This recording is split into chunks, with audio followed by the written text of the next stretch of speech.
and you're together enough so that when you shake hands with them,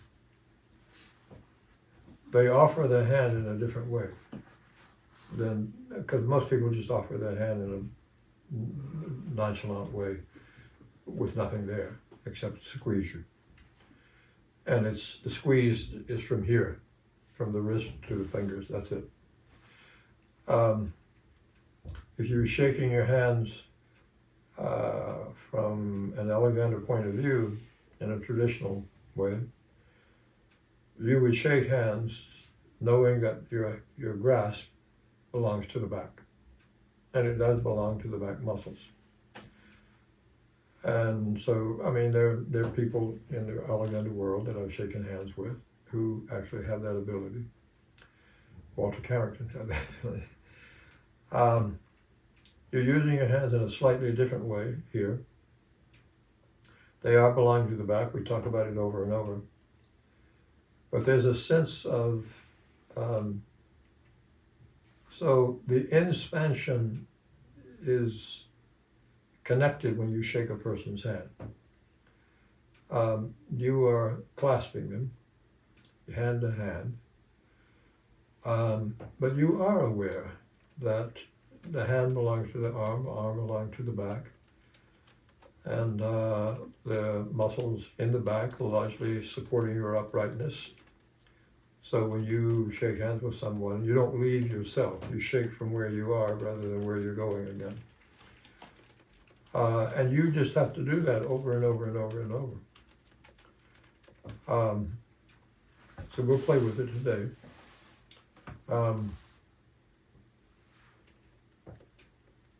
But when you feel that happening, this is really with all of you, and you feel the frustration from the feedback you get to the person you're working with,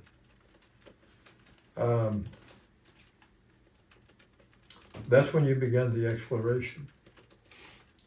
You really have to work it yourself at that moment. And that is the inhibited moment. I'll pass around a workshop description I've written for a Swiss workshop in Faulkner Spring, and see if it makes sense to you. I just wrote it this morning. So that's true with everybody. So anybody else? Well, I have one other thing, Oh, you have but I'll let. Two things. No, I do have two things. you can have two at once. You know, two guns. And so I was asking her about her use on her scooter. Like, okay, what would it be like? Would it be possible for you to interact differently with your scooter? Mm-hmm. Like, what would it be like to find a different way of using it? Do you think that would be possible? And she basically said, no.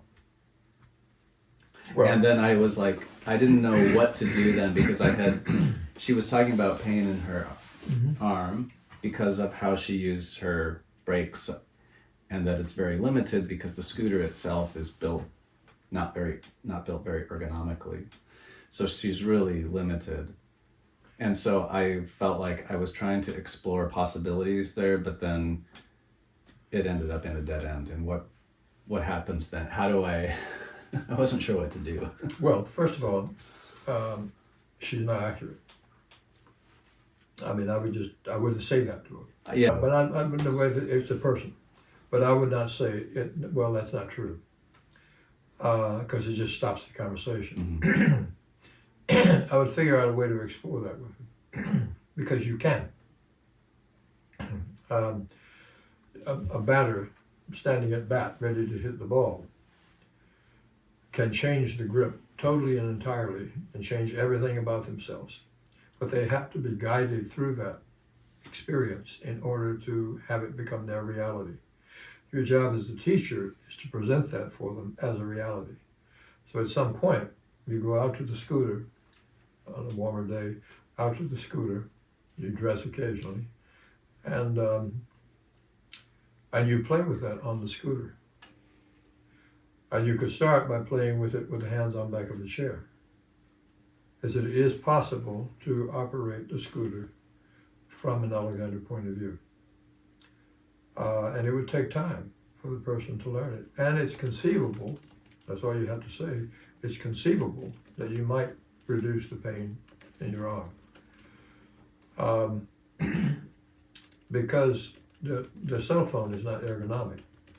It depends on how you invest yourself with a cell phone. A keyboard is not ergonomic. You know, they try to put you in an ergonomic chair, but the ergonomic chairs are not really ergonomic, you know, beyond a certain point. They don't change your use. You bring your pattern of use into an ergonomic chair and it's useless. It may help a little bit, make you more comfortable. So when a person says that, I mean, we can ask if she wants to play with it, and we can go out with her scooter and we can play with it. Same with Ari biking. You know, I mean, I could work with Ari on a bike. I've worked with a number of people on their bikes. It helps to have the bike inside.